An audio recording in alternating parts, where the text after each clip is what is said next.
episode with the French fry villain? French fry villain? The Condiment King? No, Victor Fries. It's pronounced freeze. I've seen how it's spelled, and you're not going to make me look like a fool. I'll be calling him Mr. Fries.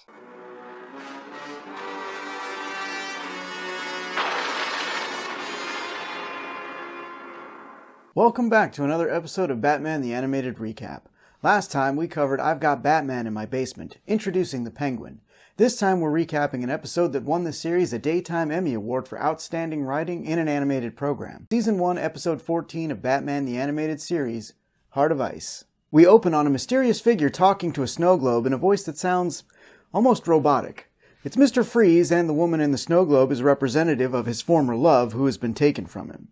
Not really sure which stage of grief he's in, but he says the following. The monster who took you from me will soon learn that revenge is a dish best served cold.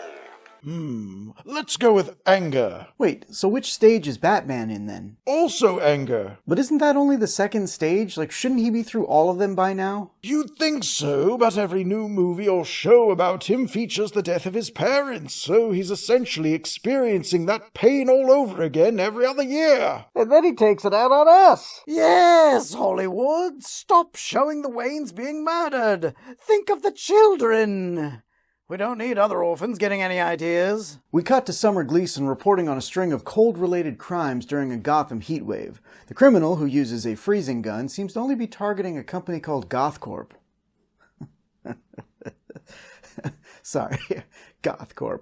I'm just picturing a board of directors dressed like they're going to a funeral in a conference room lit by a blacklight while they all listen to The Cure. I'll bet bats would fit in well there. A statement is released from the CEO of GothCorp. I don't know what this person has against GothCorp, but we've always looked upon ourselves as the people company. Huh. What do you guys think? He's a liar, and clearly the real villain of the piece. Yes, definitely evil. I'm around psychopaths all day long, and this is the first person to make my skin crawl. I like him. We transition to Batman researching the robberies on the Bat computer. He has accessed the police files on the thefts and determines the items can be combined to make a powerful weapon that can inflict extreme cold. There's only one component left and only one factory that makes it, giving Batman an idea of where Captain Cold will strike next. Wait, Captain Cold is in this episode? Are we getting a Flash crossover? Because I'd love to dose him with the giggles. What? No. I was just giving Freeze a silly nickname. Well, don't. Yes, we villains work hard on our branding and don't need people mixing us up with others who just happen to have a similar aesthetic. Yeah, if the man wants to be called Mr. Fries, you call him Mr. Fries. I'm sorry, what did you call him? His name, Mr. Fries. I tried to tell him. Anyway, over at the GothCorp factory, an armored truck barrels through the front gate, shortly followed by the Batmobile. Freeze ices up the road, causing the Batmobile to skid out of control. Batman deploys a grappling hook to stop the car, but still slams into a wall. Frankly, I'm surprised the Batmobile can't turn into a snowmobile at the push of a button. Sure, it wouldn't make much sense, but neither did this, and they still spent money on it. Batman interrupts the robbery, grabbing one goon and throwing them before taking down the other three with everyone's favorite spammed Mortal Kombat move. We then get Batman nonsensically shouting "Freeze" just so that we can get this moment. That's Mr. Freeze to you. See, Bane? Mr. Freeze! Oh, please. This guy doesn't know how to say it. He's not even the real Mr. Fries. I mean, he has only made one ice pun, and frankly, I'm getting bored. Unsophisticated heathens! Crane, you sweet talker, you. Batman attempts to throw a batarang at Mr. Freeze, but then this happens.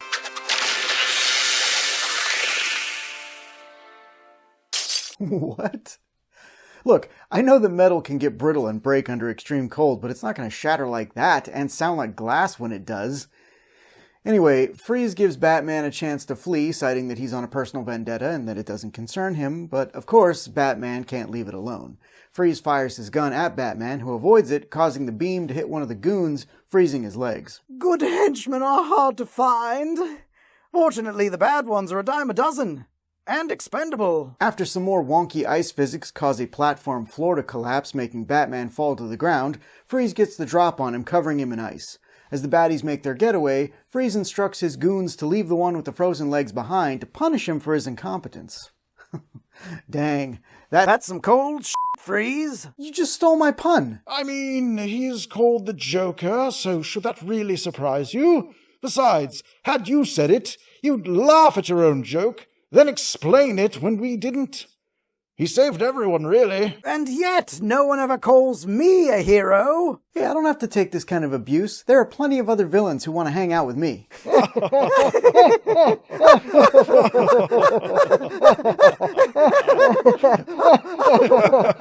that was actually funny. Yeah, what villains want to hang out with you? When you put it like that, we actually look like jackasses. Ah, well. Anyway, Batman gets out of the ice, but opts to save the goon with the frozen legs rather than pursue Freeze. Back at the Batcave, Alfred rides the escalator up to where Batman has the goon in a hot chemical bath to get the ice off his legs. Wait a minute. When did the Batcave get an escalator? I mean, I know the place is probably bigger than some malls, but... Wait, now that has me wondering, does the Batcave have a food court? I'll get drive-through.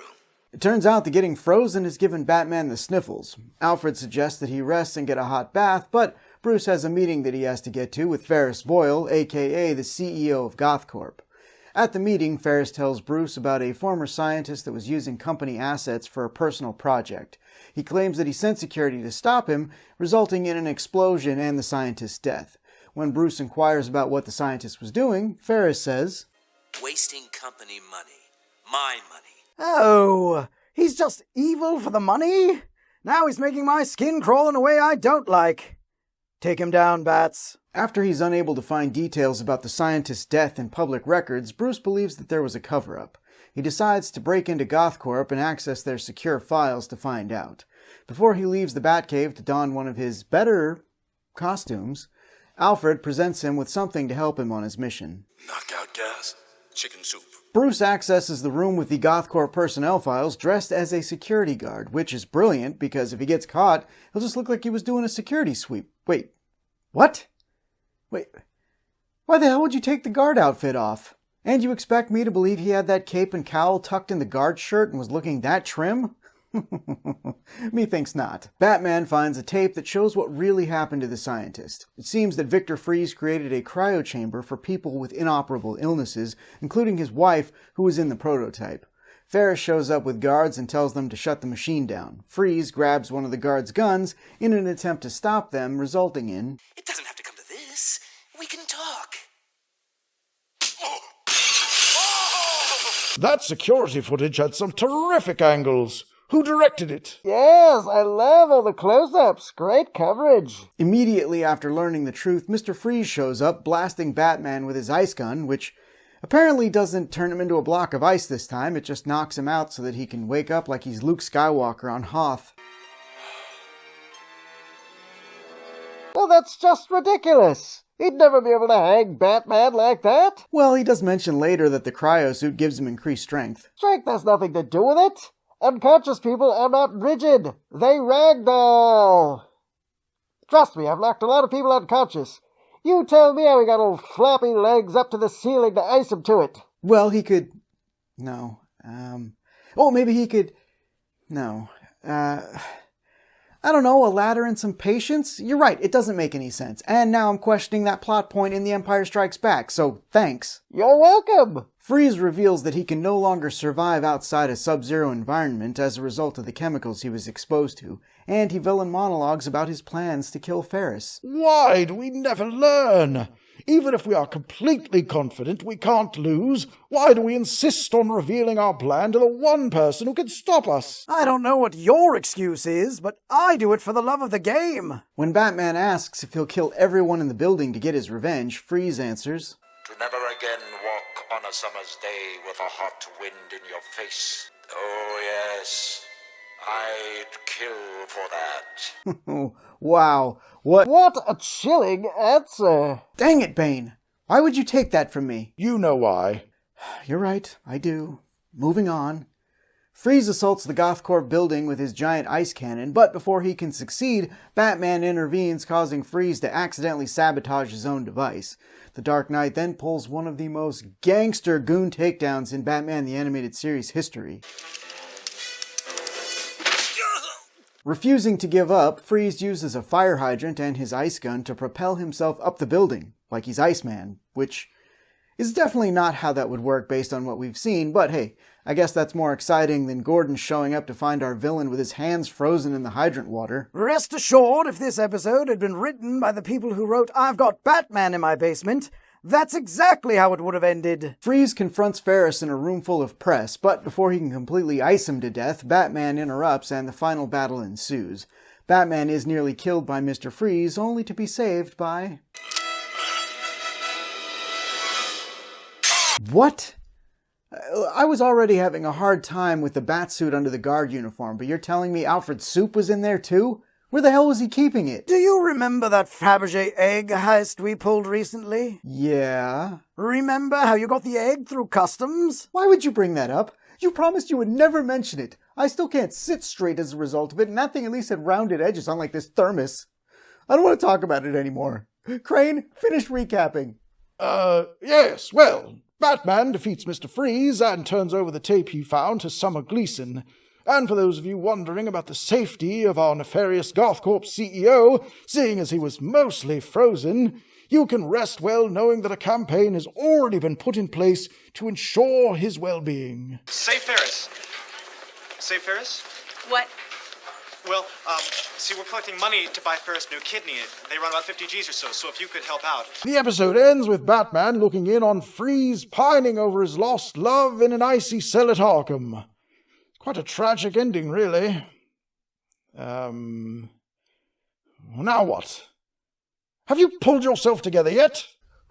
Yes, I'm fine now. I just needed to take a moment, center myself. This was a great episode. Especially coming off of the treatment of the Penguin in the previous one, it was nice to see Mr. Freeze get that tragic backstory that ended up being so popular it was retconned in the comics to the same. While it doesn't excuse Freeze's actions, it does make you feel for him, almost wanting him to succeed at killing Ferris Boyle. And when they can get you to side with one of the villains, they've told a compelling story. What did you think? It's irritatingly good. Plenty of character development, and Batsy being both a detective and a soup-wielding badass. You know, when they get around to making my backstory, I think I want it to be a tragedy just like this. Or maybe a comedy. I can never decide. 4.5 out of 5 rectal thermoses. Is it thermoses? Thermoses? Thermosi? I hate you so much. Join us next time when we'll be covering The Cat and the Claw, Part 1. What? Another two-parter and I'm not involved? First Pizza the Face gets one, and now this cat broad? Ugh, I'll be in my trailer. Well, I'm not signing us out. Bye!